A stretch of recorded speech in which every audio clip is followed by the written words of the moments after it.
Good afternoon, all the distinguished delegates to this 9th Security Skills and Leadership Summit.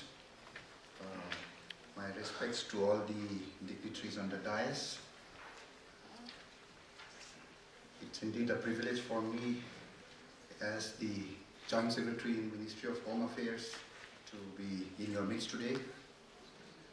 Today is in fact exactly the completion of 2 months for me in this assignment.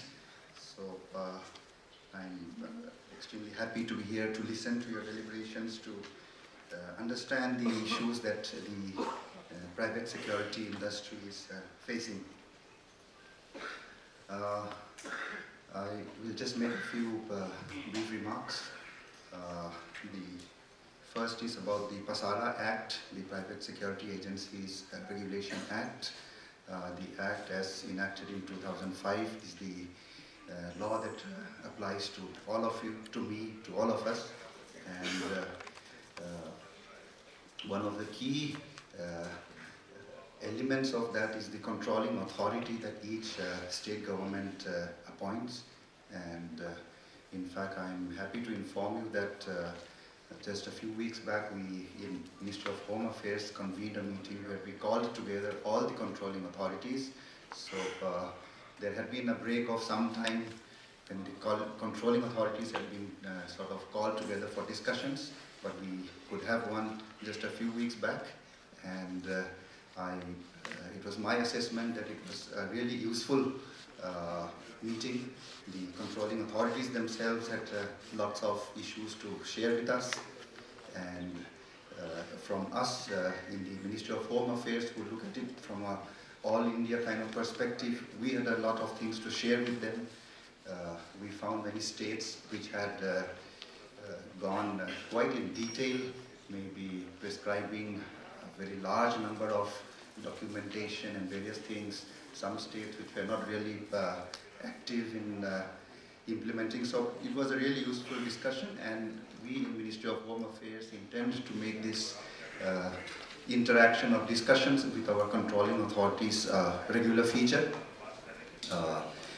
Ultimately, since they are the authorities at the ground level, at the cutting edge level, who implement the PASARA Act, so we will make it a regular interaction so that we get their feedback and we also pass on the ideas and suggestions that we have from the central government level. So that's my first point. The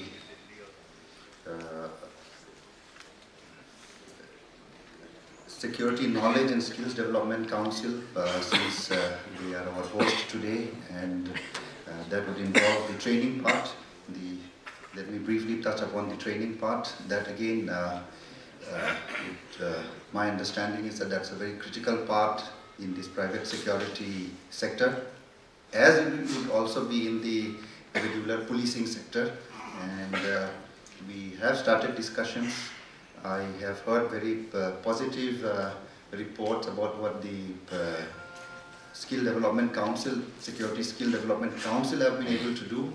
The 1.5 lakh personnel who have been reportedly trained. I've been too recent to sort of get a deeper insight or a more specific understanding of who are these personnel, where are they, how do we know about them. But with our Honorable Chairman, Mr. Kunwar Singh Ji, I will interact with him, and we would be very keen from MHA side to understand where are these 1.5 lakh, what manner of training, and how can we scale it up. In fact, that was one of the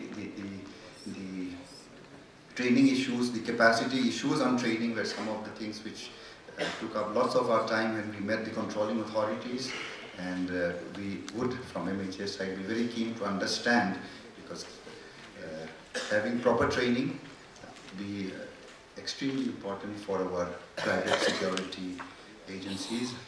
And linked, of course, to that would be the wages issues, the minimum wages, which move a bit beyond MHA onto the Ministry of Labour. But I think that's as important from the welfare of personnel point of view, and also I think from the industry as a whole, because I have been told by some that getting jobs as private security guards would probably not be the first choice for many of the boys and girls, the persons who are there. So how can we raise the profile or the desirability of a job in this sector so that we get better and better talent, we get the best available young people onto this sector of ours. That would be linked to the training, it will be linked to the wages, it will be linked to the working conditions.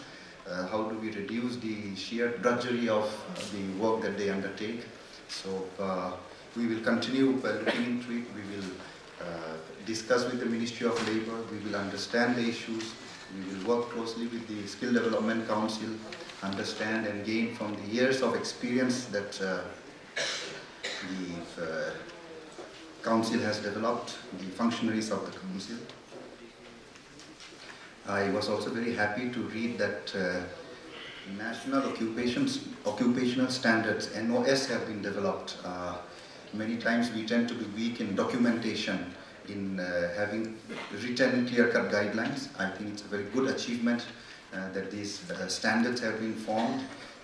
If they are too stringent, we can look at them. If they are too lax, we can look at them. But I think it's a very good achievement on the part of the council that such standards have been defined, and I think it will definitely help in strengthening the sector, improving the quality of service that the sector would provide.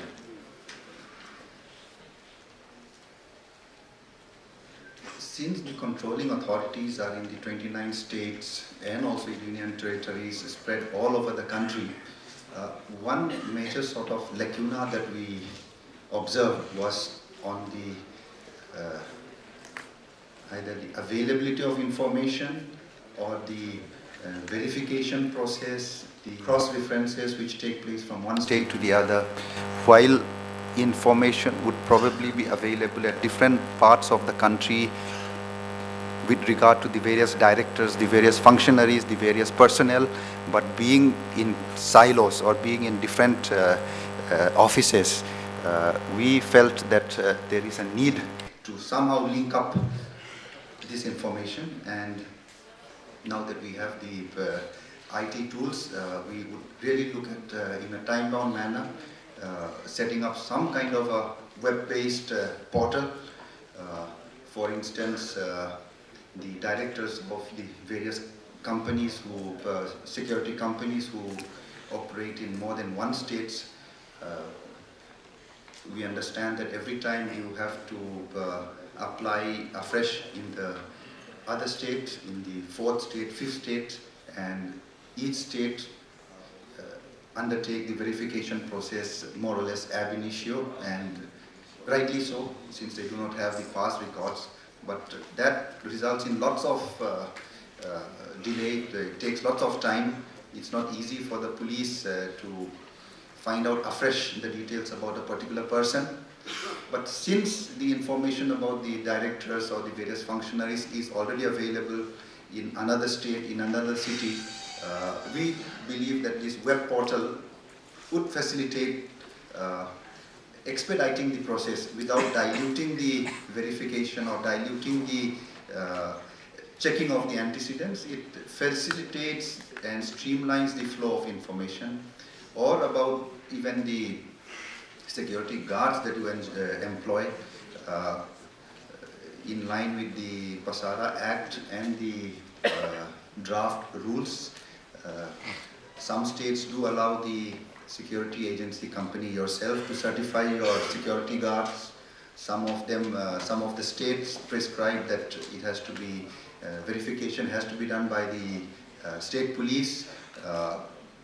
Whatever is mandated is mandated. The law provides for both. But even there, we feel that once a security guard has been verified by a particular police agency and there has been no adverse record since then, or where he moves on from one agency to the other or from one jurisdiction to the other, this web portal is something which we will try and design in a way whereby on one side information is available to the relevant people, on the other hand it does not work in a way whereby it becomes available so freely that it impinges on the security of the establishments that you are supposed to guard. So looking at both the sites, in fact, Delhi, the controlling authority had started the process of designing a web portal, so we have already had discussions with them. Karnataka, in fact, the controlling authority, I think, has been invited to speak in this conference, and they have also had already started the process of developing a web portal, and we would be calling them also, and we will really see how we can set up this web-based framework in a time-bound manner, which gets utilized by the private security agencies also, which gets utilized by the controlling authorities, and also by us in MHA as the administrator of the Pasara Act, so that the relevant information, to give an example, our thinking is the controlling authority, say in Maharashtra or in Delhi, would get access based on user profile to some parts of the database. The security agency operating in a particular place would get access to some parts of it and not to all of it, so that based on defined functions and user-defined access is provided to this database system, and thereby streamline the process, remove the unnecessary delays where the letter which has gone from one state police to another state police, the letter itself takes lots of time, then the movement of the letter from one police station to the other. So we really believe that the web portal is something which, also given the expertise that has been there in our country, that we can make use of it, and we'll really work towards that. And my last point is, as some of you would be aware, the Prime Minister had launched a few months back a blog for on the government side, MyGov, MyGov, for blogging, for giving suggestions, for giving ideas. Not really for grievances, but really for positive suggestions and positive ideas that people have. So the private security sector also, we have felt, is something which, since it touches lives of so many of our countrymen, is something which can be placed on that blogging portal, so that there could be new ideas that we can get from our citizens, from our fellow countrymen. So we will do that in a short while, in a few weeks' time, and all of us from the security agency side, from the common man, the citizen, and I hope good ideas, new ideas would come, so that we nurture this sector which I have been repeatedly informed employs, whether it's 50 lakhs, 60 lakhs, 70 lakhs, all of them are impressive numbers. So I think it's something really deserves to be nurtured, and also I expect would only grow in the years to come. And we from MHA side stand ready to work together. In fact, touching upon the point of partnering with the police, when we met the controlling authorities, the word we used sort of came out as a consensus was a constructive partnership with the police. So that it's not also that the local police station sort of calls your security guards, unnecessarily all the time, but a constructive partnership from both the sides. And one question which I had posed to the controlling authorities was, are there SOPs between private security agencies of a particular jurisdiction and police authorities of a particular jurisdiction? What we mean is, in case a private security agency sees undesirable behavior in a particular locality, in a particular colony, does he know to which policeman, to which station house officer that he can confide or share expeditiously and also confidentially? Probably it's still not very well worked out across the country. There are some locations who have worked it out very nicely, whereby a particular inspector of police or a particular station house officer is linked up to a particular group of people, but in many other places it is not. So that is something that we are looking at, so that for the private security guard or the supervisor of the private security guard, there is a particular contact point whereby any relevant information can be passed on. So we definitely would look at the point about constructive partnership between the police and the private security guards, so that the community security, the point which was made in the conference document, community security improves in the days and months based on this partnership. So thank you very much, and my very best wishes to this conference.